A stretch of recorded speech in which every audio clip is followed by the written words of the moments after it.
अगर आप हमारे चैनल पर नए हैं तो हमारे चैनल को सब्सक्राइब करें और हमारे वीडियो को सबसे पहले देखने के लिए बेल आइकन को प्रेस करें। यह कहानी है भारतीय इतिहास की सबसे खूबसूरत महिला के नाम से विख्यात आम्रपाली की, जिसे अपनी खूबसूरती की कीमत वेश्या बनकर चुकानी पड़ी। वह किसी की पत्नी तो नहीं बन सकी, लेकिन संपूर्ण नगर की नगरवधू जरूर बन गई। आम्रपाली ने अपने लिए यह जीवन स्वयं नहीं चुना था, बल्कि वैशाली में शांति बनाए रखने, गणराज्य की अखंडता बरकरार रखने के लिए उसे किसी एक की पत्नी न बनाकर नगर को सौंप दिया गया। उसने सालों तक वैशाली के धनवान लोगों का मनोरंजन किया, लेकिन जब वह तथागत बुद्ध के संपर्क में आई तो सब कुछ छोड़कर बौद्ध भिक्षुनी बन गई। आम्रपाली के जैविक माता पिता का तो पता नहीं, लेकिन जिन लोगों ने उसका पालन किया उन्हें वह एक आम के पेड़ के नीचे मिली थी, जिसकी वजह से उसका नाम आम्रपाली रखा गया।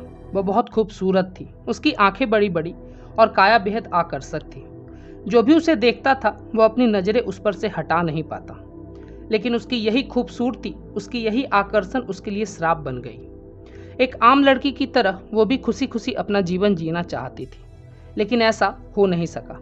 वह अपने दर्द को भी बयां नहीं कर पाई और अंत में वही हुआ जो उसकी नियति ने उससे करवाया। आम्रपाली जैसे जैसे बड़ी हुई, उसका सौंदर्य चरम पर पहुंचता गया, जिसकी वजह से वैशाली का हर पुरुष उसे अपनी दुल्हन बनाने के लिए बेताब रहने लगा। लोगों में आम्रपाली की दीवानगी इस हद तक थी कि वो उसको पाने के लिए किसी भी हद तक जा सकते थे। यही सबसे बड़ी समस्या थी। आम्रपाली के माता पिता जानते थे कि आम्रपाली को जिसको भी सौंपा गया तो बाकी के लोग उसके दुश्मन बन जाएंगे और वैशाली में खून की नदियां बह जाएगी। इसीलिए वह किसी भी नतीजे पर नहीं पहुंच पा रहे थे। इसी समस्या का हल खोजने के लिए एक दिन वैशाली में सभा का आयोजन हुआ। इस सभा में मौजूद सभी पुरुष आम्रपाली से विवाह करना चाहते थे, जिसकी वजह से कोई निर्णय लिया जाना मुश्किल हो गया। इस समस्या के समाधान हेतु अलग अलग विचार प्रस्तुत किए गए, लेकिन कोई इस समस्या को सुलझा नहीं पाया। लेकिन अंत में जो निर्णय लिया गया उसने आम्रपाली की तकदीर को अंधेरी खाई में ढकेल दिया। सर्वसम्मति के साथ आम्रपाली को नगरवधू यानी वेश्या घोषित कर दिया गया। ऐसा इसलिए किया गया क्योंकि सभी जन वैशाली के गणतंत्र को बचाकर रखना चाहते थे, लेकिन अगर आम्रपाली को किसी एक को सौंप दिया जाता तो इससे एकता खंडित हो सकती थी। नगरवधू बनने के बाद हर कोई उसे पाने के लिए स्वतंत्र था। इस तरह गणतंत्र के एक निर्णय ने उसे भोग्य बनाकर छोड़ दिया। लेकिन आम्रपाली की कहानी यहीं समाप्त नहीं हुई। आम्रपाली के चाहने वालों में मगध के राजा बिंबिसार भी थे।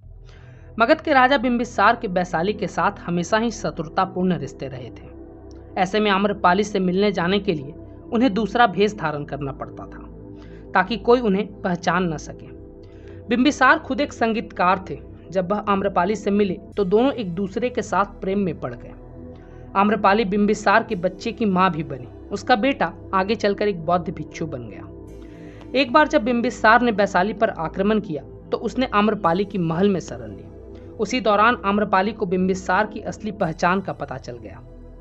आम्रपाली ने बिंबिसार से युद्ध को रोकने के लिए कहा और बिंबिसार ने आम्रपाली की बात मान ली। बिंबिसार ने आम्रपाली को मगध की महारानी बनने का प्रस्ताव भी दिया, लेकिन आम्रपाली ने इस प्रस्ताव को अस्वीकार कर दिया क्योंकि वैशाली और मगध शत्रु थे। अगर आम्रपाली ने बिंबिसार के प्रस्ताव को स्वीकार कर लिया होता तो शायद भयंकर युद्ध छिड़ जाता और हजारों लोग मारे जाते। बिंबिसार के पुत्र अजातशत्रु भी आम्रपाली पर मोहित हो गए थे। आम्रपाली भी उनसे प्रेम करने लगी, लेकिन जब वैशाली के लोगों को यह बात पता चली तब उन्होंने आम्रपाली को जेल में डाल दिया। अजातशत्रु इस बात से इतना क्रोधित हो गए कि उन्होंने वैशाली पर कहर बरसा दी। कई लोगों की जान चली गई। इस विभीषिका से आम्रपाली दुखी हो गई। वह अपने राज्य से बहुत प्यार करती थी। राज्य की कीमत पर वह अपने प्रेम को पाना नहीं चाहती थी। इन सब के बाद जब आम्रपाली भगवान बुद्ध के संपर्क में आई तो सब कुछ छोड़कर एक बौद्ध भिक्षुनी बन गई। तो आइए आम्रपाली के भिक्षुनी बनने की कहानी भी जान लेते हैं। बुद्ध अपने एक प्रवास में वैशाली आए। कहते हैं कि उनके साथ सैकड़ों शिष्य भी हमेशा साथ रहते थे।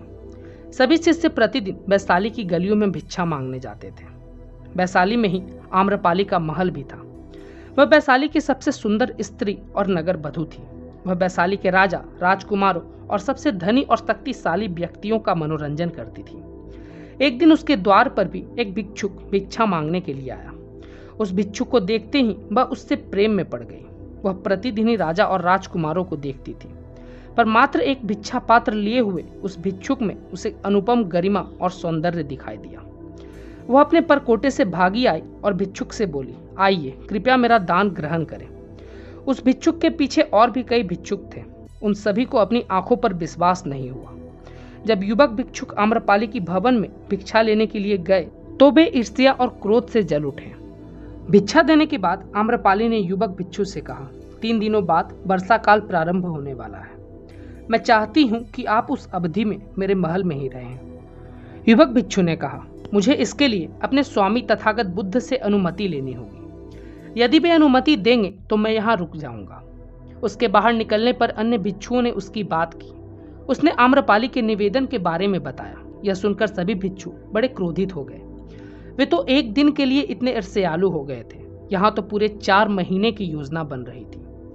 युवक भिक्षु के बुद्ध के पास पहुंचने से पहले ही कई भिक्षु वहां पहुंच गए और उन्होंने वार्तालाप को बढ़ा चढ़ा कर सुनाया। वह स्त्री वैश्या है और एक भिक्षु वहां पूरे 4 महीने तक कैसे रह सकता है। बुद्ध ने कहा, शांत रहो, उसे आने दो। अभी उसने रुकने का निश्चय नहीं किया है। वह वहां तभी रुकेगा जब मैं उसे अनुमति दूंगा। युवक भिक्षु आया और उसने बुद्ध के चरण छूकर सारी बात बताई। आम्रपाली यहाँ की नगर बधू है।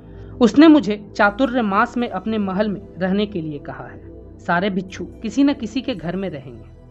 मैंने उसे कहा है कि आपकी अनुमति मिलने के बाद ही मैं वहां रह सकता हूँ। बुद्ध ने उसकी आंखों में देखा और कहा, तुम वहां रह सकते हो।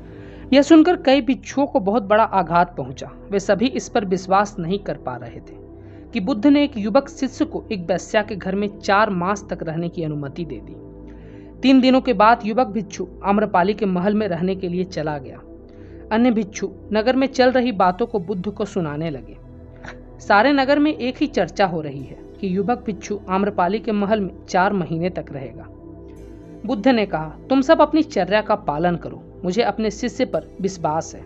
मैंने उसकी आंखों में देखा है कि अब उसके मन में कोई इच्छाएं नहीं है। यदि मैं उसे अनुमति नहीं भी देता तो उसे बुरा नहीं लगता। मैंने उसे अनुमति दी और वह चला गया। मुझे उसके ध्यान और संयम पर विश्वास है। सभी इतने व्यग्र और चिंतित क्यों हो रहे हो? यदि उसका धम्म अटल है तो आम्रपाली भी उससे प्रभावित हुए बिना नहीं रहेगी, और यदि उसका धम्म निर्बल है तो वह आम्रपाली के सामने समर्पण कर देगा। यह तो भिक्षु के लिए परीक्षण का समय है। बस 4 महीनों तक प्रतीक्षा कर लो। मुझे उस पर पूर्ण विश्वास है। वह मेरे विश्वास पर खरा उतरेगा।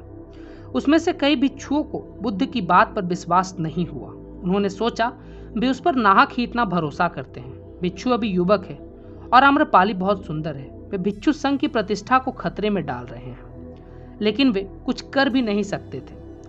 4 महीनों के बाद युवक भिक्षु बिहार लौट आया और उसके पीछे पीछे आम्रपाली भी बुद्ध के पास आई। आम्रपाली ने बुद्ध से भिक्षुनी संघ में प्रवेश लेने की आज्ञा मांगी। उसने कहा, मैंने आपके भिक्षु को अपनी ओर खींचने के हर संभव प्रयास किए, पर मैं हार गई। उसके आचरण ने मुझे यह मानने पर विवश कर दिया कि आपके चरणों में ही सत्य और मुक्ति का मार्ग है। मैं अपनी समस्त संपदा भिक्षु संघ के लिए दान में देती हूँ। आम्रपाली के महल और उपवनों को चातुर्मास में सभी भिक्षुओं के रहने के लिए उपयोग में लिए जाने लगा। आगे चलकर वह बुद्ध के संघ में सबसे प्रतिष्ठित भिक्षुनियों में से एक बनी। कितने शर्म की बात है कि एक स्त्री की सुंदरता ही उसकी परेशानियों का कारण बन गई, जिसकी जिम्मेवार वह खुद नहीं थी, क्योंकि सुंदरता उसके बस में नहीं थी। वो तो प्रकृति या भगवान की देन है। हमारे दादाजी कहते थे, नारी से नर पैदा हुआ, नारी नर की खान। क्या उस समय के लोग इस बात को नहीं जानते थे कि यह स्त्री भी किसी की माँ बनेगी या कोई इसका बेटा या बेटी बनेंगे? जो भी इसके बच्चे होंगे वो अपनी माँ की ऐसी दुर्दशा देखकर कैसे बने होंगे? अर्थात वो भी मान चुके होंगे कि स्त्री और पुरुष का एक ही संबंध है, और ऐसे मनुष्य कैसा समाज बनाएंगे?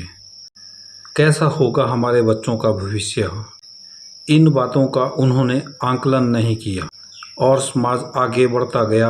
और उसके बाद क्या हुआ, मिलते हैं अगले वीडियो में। धन्यवाद।